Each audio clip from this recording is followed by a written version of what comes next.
Salut à toutes et tous, bienvenue sur webgirondin.com et Webgirondin Télé. On se retrouve pour faire le point sur cette saison qui s'annonce pour nos Girondins de Bordeaux.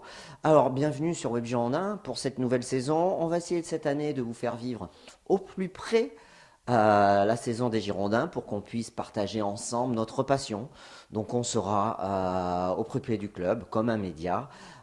Peut le faire et on espère vous apporter plein de choses, plein d'interactions et plein de partages et tout ça dans la bonne humeur et dans l'analyse. Alors, pourquoi cette vidéo aujourd'hui? Le contexte est quand même particulier aux Girondins de Bordeaux puisqu'on vit une des pires intersaisons depuis très longtemps. Alors, j'ai pas fait calcul, mais ça fait au moins 10 ans qu'on n'a pas vu une intersaison aussi bouleversée. Le mercato s'est ouvert le 9 juin. Et on n'a pas connu une seule recrue.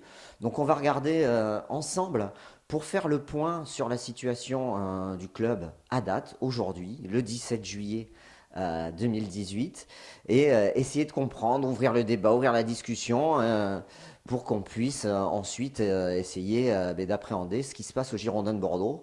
Voilà. Alors, le mercato ouvert depuis le 9 juin, je vais vous faire les recrues. On va faire la liste des recrues qui sont arrivées depuis le 9 juin à Bordeaux et des renforts. On va plus parler de renforts que de recrues, puisqu'on va voir que le seul renfort que nous ayons eu aujourd'hui au Girondins, c'est Aaron Boupendza. Aaron Boupendza qui, c'est un retour de prêt.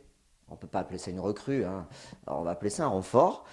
Et c'est Jovanovic, Vukasin Jovanovic, qui est revenu. Voilà, ce sont les deux seuls joueurs qui viennent renforcer, alors renforcer, on va voir après que c'est un bien grand mot, mais qui viennent renforcer le groupe bordelais.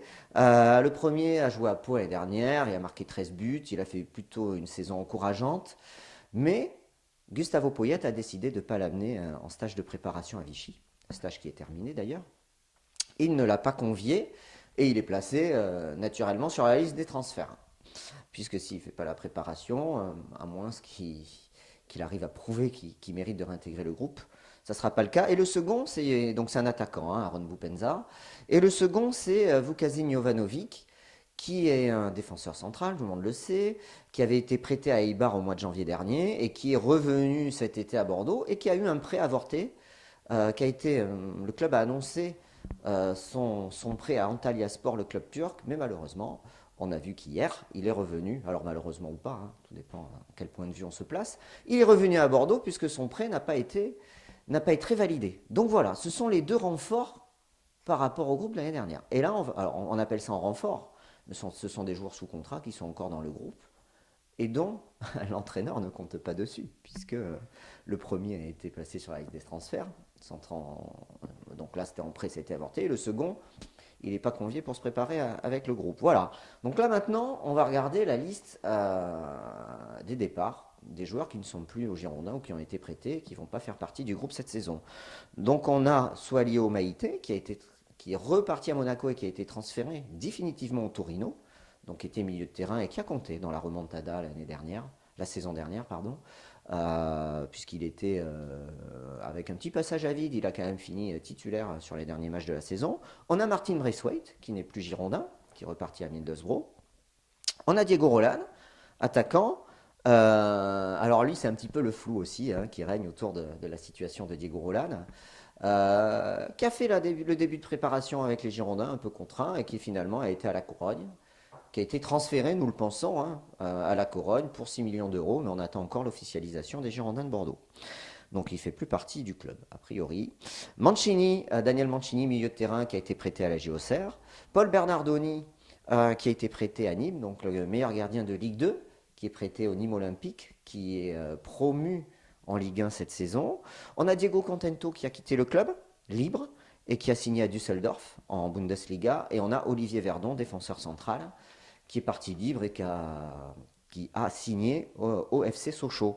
Voilà, alors là, bien sûr, vous allez me dire, la liste des départs est plus importante que celle des recrues. Et oui, vous avez raison. Donc, on peut considérer aujourd'hui, on est quasiment à une semaine, allez, on est à 9 jours du premier match officiel pour le tour préliminaire de qualification à l'Europa League. Donc, on peut considérer que les Girondins de Bordeaux se sont affaiblis au point de vue de l'effectif. Et Gustavo Poyet a dû intégrer des jeunes pour compléter son effectif, des jeunes du centre de formation, mais c'est la politique du club, hein, on nous l'a annoncé. On doit s'appuyer sur les jeunes du centre de formation et les intégrer au groupe professionnel faire vivre la politique sportive des Girondins de Bordeaux. Voilà. Donc, voilà. Donc, en point de vue d'effectif, c'est le premier point. Le deuxième point, c'est lors de la reprise.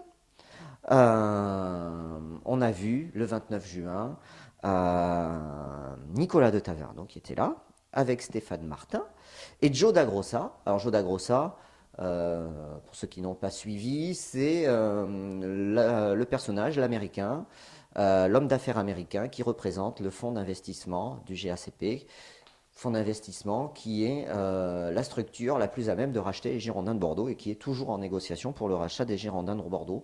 Donc on les a vus parader au Vaillant, mais aucune prise de parole devant la presse pour affirmer ou infirmer un rachat possible du club. Ce qu'on a pu apprendre par les indiscrétions de la presse nationale et locale, c'est que finalement la vente des Girondins de Bordeaux serait toujours en cours de négociation et que si Joe Dagrosa était là à la reprise des Girondins de Bordeaux, ce qui est quand même un moment fort, hein, c'est pas innocent de leur part à tous, qui est cette visibilité devant les caméras et les journalistes à ce moment-là, à cette prise de position de la saison. Donc ce qu'on sait, c'est que finalement, une troisième offre est en quatrième offre, on ne sait plus à combien ils sont d'offres là, les Américains. Ça en finit plus d'être repoussé, ça doit être fermé en juin, en juillet, peut-être en août, peut-être en septembre, on ne sait pas. Mais bon, pourquoi pas, hein, vu comment c'est parti. Et bien qu'il y a une troisième offre qui est en cours, qui sera en cours de préparation à la part de ce fonds d'investissement américain pour racheter les Girondins de Bordeaux et qu'on attend cette offre aux alentours de la fin juillet. Voilà ce qu'on sait aujourd'hui. Depuis ce 29 juin et cette apparition publique du propriétaire des Girondins de Bordeaux, Nicolas de Taverneau, M6 qui est représenté par le président du directoire du groupe M6, Nicolas de Taverneau, le propriétaire n'a plus communiqué dessus. Voilà. Donc ça c'est un point important de cette reprise. Voilà, on en est là aujourd'hui. C'est-à-dire on n'est pas plus avancé. Donc je rappelle, l'effectif c'est gelé, hein. Il n'y a eu aucune arrivée que des départs. Et on parlera de Malcolm après. La vente du club, on ne sait pas, c'est en cours, on ne sait pas trop où ça en est. C'est toujours en cours de négociation, on attend le verdict de cette dernière offre, ou avant-dernière, on ne sait pas, puisque comme c'est repoussé de mois en mois, M6 qui nous déclarait à la fin de la saison dernière qu'ils étaient très heureux de poursuivre avec les Girondins de Bordeaux, 3 semaines après c'est l'inverse. Donc nous les supporters, les observateurs, on ne sait plus sur quel pied danser. On observe et on s'aperçoit que ça participe au flou artistique. Voilà, donc depuis ces blackouts, niveau communication dans le club, on a appris, donc je continue à dérouler tout ce qui s'est passé, on a appris la fermeture de Girondin Télé, un média du club. C'est quand même un geste fort de la part de M6. Alors on rappelle M6, c'est un groupe audiovisuel, hein, c'est un grand groupe, c'est une chaîne de télé, il y a plusieurs chaînes, et ils ferment la chaîne des Girondins de Bordeaux. Bon, signe fort, oui. Alors ça, on l'a appris, c'est pas le club qui a communiqué dessus, c'est la presse, voilà, qui nous l'a indiqué, avec des salariés à qui on a demandé de ne plus venir travailler, voilà, puisqu'ils étaient en procédure de licenciement a priori, hein, voilà, à confirmer, mais bon, en tout cas, il n'y a plus de production récente sur la chaîne du club qui continuera à émettre pour continuer ses obligations contractuelles. Mais voilà, donc plus d'émissions, plus de chaînes, donc plus de médias du club, donc voilà. Donc ça aussi c'est un signe fort. Bon, ok, on se pose la question, on se dit si la chaîne du club, on avait au mois de mars, lorsque les premiers contacts avaient été annoncés avec le fonds d'investissement américain, étaient sortis dans la presse et dans Sud-Ouest. Je vais citer Sud-Ouest, ils avaient mis la main, en fait, les journalistes avaient mis la main sur le dossier et le cahier, la présentation du projet de rachat des Girondins de Bordeaux par l'investisseur américain. Et dans ce projet de rachat, il mentionnait l'idée de fermer la chaîne de télé du club. Voilà. Il y avait ça qui était prévu. Dans le projet, c'était ce qui est sorti dans la presse et dans Sud-Ouest. Voilà. Voilà. Donc là, ben, on assiste à la fermeture de la chaîne de télé, donc on tendrait vers un possible rachat. Ou alors, de toute façon, on sait que M6 veut vendre. M6 est vendeur et M6 va vendre. Hein, je pense qu'on le sait tous. Donc voilà, on en est là aujourd'hui et voilà, pas de prise de parole toujours. C'est le flou artistique. Donc là-dessus, donc à la reprise, on va parler de sportif. Et donc on a le coach Gustavo Poyet qui tire la sonnette d'alarme à la reprise. Le coach, puisqu'on revient au sportif quand même, c'est ce qui nous fait vibrer, le sportif, même si on essaie de comprendre les à côté pour appréhender ce fonctionnement en Girondin de Bordeaux, tire la sonnette d'alarme et il remet en cause son engagement et il menace de démissionner à demi-mot, il menace de quitter le club parce que, bon, on va pas se cacher, on va pas jouer sur les mots, il est dégoûté de la façon dont l'intersaison se passe à Bordeaux et pour lui, les efforts qui ont été faits, il faut quand même se remémorer qu'il a repris l'équipe en janvier et c'est extraordinaire qu'on ait pu accrocher cette 6e place et on a encore une chance de faire l'Europa League avec 3 matchs en aller-retour. Si on s'impose sur ces 3 confrontations en match aller-retour, ben on sera qualifié pour l'Europa League. C'est extraordinaire ce qu'il a fait avec son staff et avec les joueurs. Et bien lui, il est dégoûté parce que finalement, il s'aperçoit qu'il n'a pas de renfort, on a vu l'effectif, et il risque, avec cette mauvaise gestion, cette attentisme, cette inertie du club, j'aime bien employer ce mot, l'inertie, parce que là on est en plein dans l'inertie, mais il risque de voir tous les efforts qui ont été faits avec les joueurs, avec son staff la saison dernière, anéantis. Voilà. Donc il a tiré la sirène d'alarme et il leur dit, attention, moi ça remet en cause mon engagement. Je vais peut-être pas rester l'entraîneur des Girondins. Voilà. Aucune prise de parole de la direction depuis. Voilà. Le cas Malcolm. Alors Malcolm, c'est c'est le joueur à fort potentiel. Il a potentiel financier et sportif. Hein. Alors Malcolm, il a fait la reprise avec les Girondins de Bordeaux. Il est sérieux, il s'entraîne. Par contre, il ne joue pas pendant les matchs de préparation, alors qu'il est sous contrat avec Bordeaux. Donc moi, c'est vrai que ça pose question. Le premier, il a joué.